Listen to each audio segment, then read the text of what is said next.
Bonjour et bienvenue dans l'entretien de France 24. Après 18 mois de combats sporadiques et de négociations avortées, le gouvernement congolais a proclamé, je cite, la victoire totale sur le mouvement du M23, le mouvement du 23 mars, qui a annoncé pour sa part mettre fin à sa rébellion. Aujourd'hui, notre invité est le ministre des Affaires étrangères de la République démocratique du Congo, M. Raymond Tshibanda. Monsieur le ministre, merci d'être avec nous.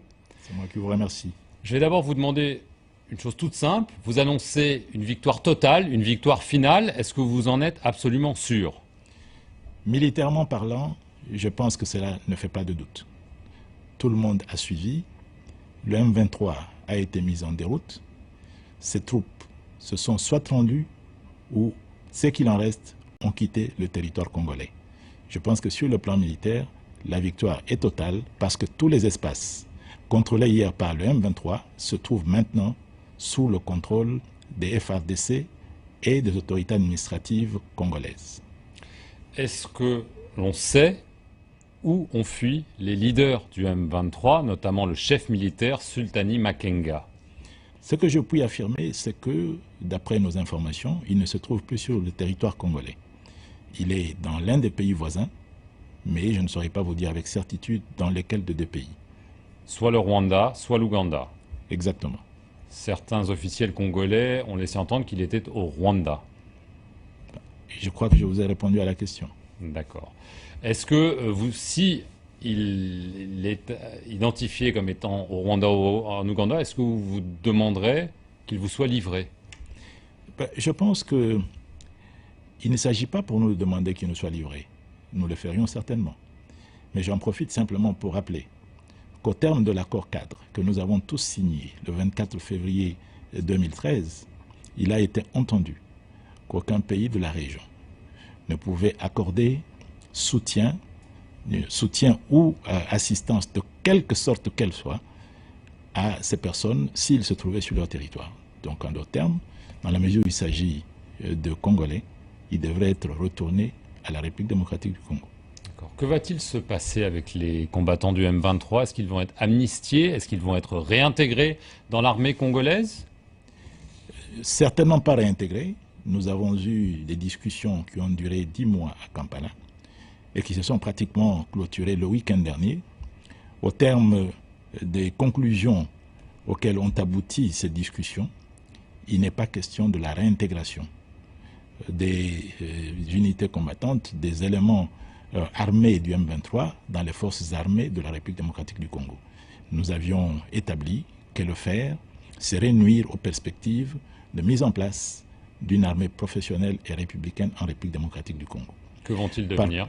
Par contre, il est envisagé une amnistie sous des conditions extrêmement contraignantes pour ces personnes afin de donner à ceux qui le méritent une petite chance de reprendre leur vie en République démocratique du Congo. Il est entendu qu'il n'y aura pas d'amnistie pour les crimes de guerre, les actes de génocide, les crimes contre l'humanité, en ce compris les crimes liés aux violences sexuelles, au recrutement des enfants soldats et aux violations massives des droits humains.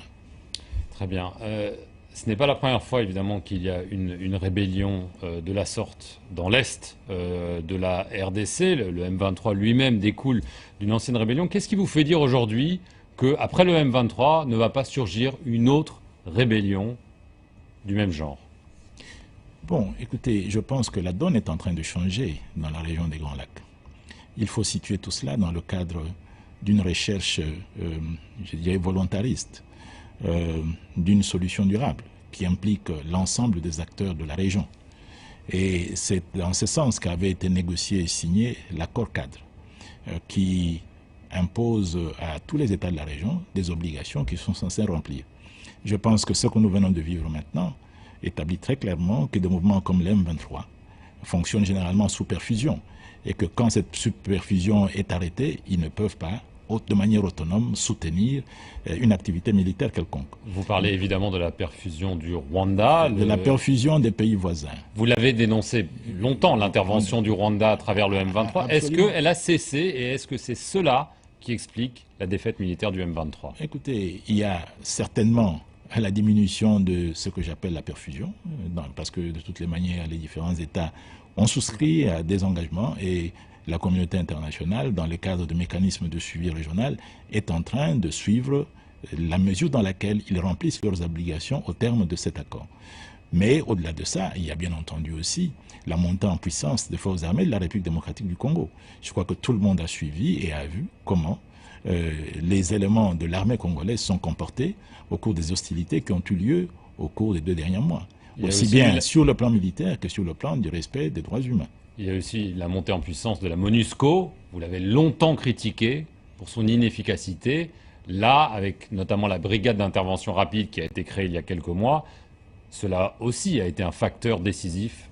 Absolument. Je reconnais que la MONUSCO a apporté une contribution notable, ne fût-ce que sous forme de dissuasion, car la vérité c'est que en première ligne, il y avait les forces armées de la République démocratique du Congo. Mais il y a eu, au moment critique, une certaine coordination tactique avec les éléments de la brigade d'intervention. C'est le lieu pour moi de rappeler que ce qu'on constate, c'est le succès d'une stratégie qui a été définie par le président de la République, Joseph Kabila, depuis le début de cette rébellion. Il avait dit que la paix serait recherchée sur 3 plans, sur le plan politique, sur le plan diplomatique et sur le plan militaire.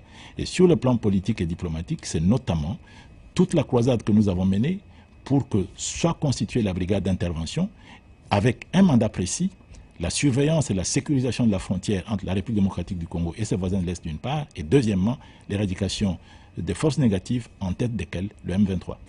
Alors, parmi les engagements qui ont été pris, il n'y a pas seulement défaire le M23, mais aussi tous les groupes rebelles de la région. Il y a notamment les forces démocratiques de libération du Rwanda, les fameux FDLR, qui sont dans la région. On a souvent accusé l'armée congolaise de les utiliser contre le Rwanda. Est-ce que vous allez désormais tourner votre attention vers eux et leur faire subir le même sort que le M23? Mais je pense que la question ne se pose pas. Si, la question se pose. La question ne se pose pas parce que par les voies les plus autorisées, celle du chef de l'État en tête, la République démocratique du Congo a fait savoir qu'avec la mise au pas du M23, la force militaire, aussi bien de la RDC que de la brigade d'intervention, sera désormais tournée vers l'éradication des autres forces négatives, à commencer par l'FDLR. Je voudrais rappeler ici que s'agissant de ces forces négatives, il n'y a pas dans la région un pays qui s'est autant battu pour y mettre fin que la République démocratique du Congo. Après tout, c'est la RDC qui a demandé la brigade d'intervention et qui a défini le mandat de cette brigade. Ce qui a par la suite été repris par les pays de la région, par l'Union africaine et finalement par le Conseil de sécurité. Si la République démocratique du Congo était dans une stratégie de conservation des forces négatives, il n'aurait pas mené cette action qu'il a menée. Et qui constitue une première dans l'histoire des Nations Unies en matière de maintien de la paix. D'accord, mais donc les FDLR sont désormais dans le viseur, entre guillemets. Absolument, et il suffit simplement de regarder les années qui viennent de passer. Je pense que tous ceux qui suivent de près ont les chiffres. La RDC, à travers son armée, a fait énormément pour réduire la nocivité des FDLR, beaucoup plus que tout ce qui a été fait, y compris avec le concours des pays voisins. Alors, ces rébellions s'appuient aussi sur des revendications, notamment que cette région du Nord Kivu soit prise en compte mieux à Kinshasa. Il y a aussi la crainte des populations Tutsi, congolaises. Est-ce que vous êtes aussi prêt à vous engager au niveau économique, au niveau social, au niveau politique, pour faire en sorte que ces revendications soient entendues à Kinshasa?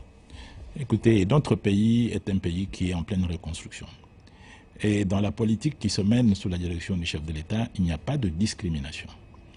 Les réformes qui sont en cours ont pour objet d'améliorer les conditions de toutes les populations congolaises où qu'elles se trouvent.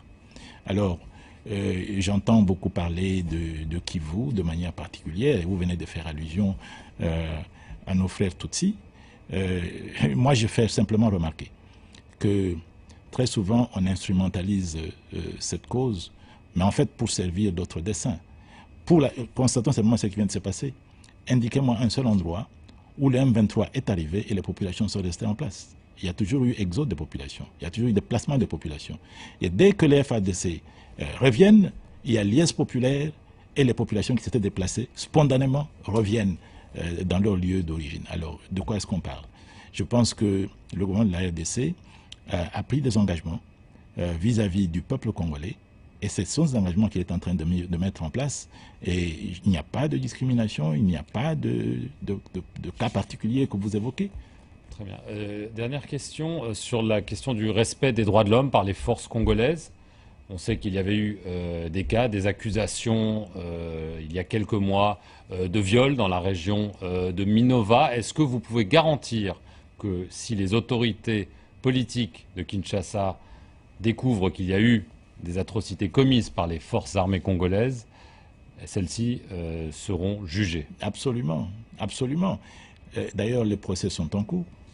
Les investigations pour certaines de ces actions, celles pour lesquelles on n'a pas encore réussi à établir des présomptions de culpabilité suffisamment fortes que pour ouvrir des poursuites formelles, mais le dossier est en instance devant les juridictions congolaises. Et il y a eu au cours des derniers mois, depuis un an et demi, des officiers généraux, des officiers supérieurs qui ont été condamnés à cause du non-respect des droits humains dans les espaces dont ils avaient la charge. Mais je voudrais faire remarquer que ce qu'on n'a pas suffisamment dit dans le passé, c'est que la plupart des exactions avaient été commises par les unités où à majorité se trouvaient des éléments qui avaient été intégrés. Et pour preuve maintenant, toutes les opérations qui viennent de se conduire n'ont donné lieu à aucune violation des droits humains. Et les observateurs sont les premiers à s'en rendre compte. Il y a une nouvelle armée qui est en train de se mettre en place en République démocratique du Congo, avec une nouvelle culture, y compris celle des droits humains. Et je pense que l'avenir au Congo ne sera plus jamais comme le passé. Très bien. Merci beaucoup, Monsieur le Ministre, d'avoir répondu à nos questions. Merci à vous d'avoir suivi cet entretien sur notre chaîne. Restez-y pour plus d'informations.